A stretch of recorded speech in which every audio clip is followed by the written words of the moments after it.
specific plan for the economy now, and I don't think there's any quick, easy answer. I think the most important thing is that Hillary Clinton will represent consistency. When she comes out with a program, she'll follow through it. She's committed to help, for example, the miners of West Virginia, the steel workers and the coal miners.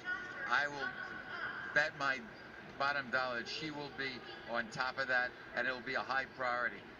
You can count on her, and I think that business reacts to consistency. What are some of the best policies that you've seen from governments, you know, bipartisan, Democrats, Republicans, that help your industry and help to create jobs? I'm glad you asked that. They actually was a very significant piece of legislation passed recently called Section 1202 of the tax code, which has an enormous impact for every small business in America, which says if you start a small business and you hold your investment for 5 years, which certainly small businesses do, and it eliminates a couple of industries like real estate and oil, but other than that, if you're a qualified small business, you don't have any tax, not capital gains, not ordinary income, up to $10 million for someone who is a founder.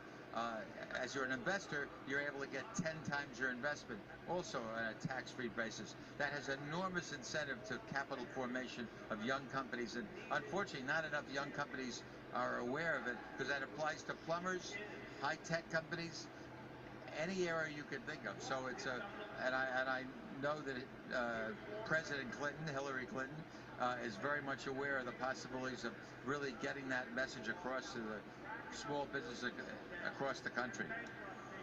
When you think about your biggest successes as a venture capitalist, was there an X factor that you saw on the way in? You said, okay, this person, this management team, he or she's really going to make it.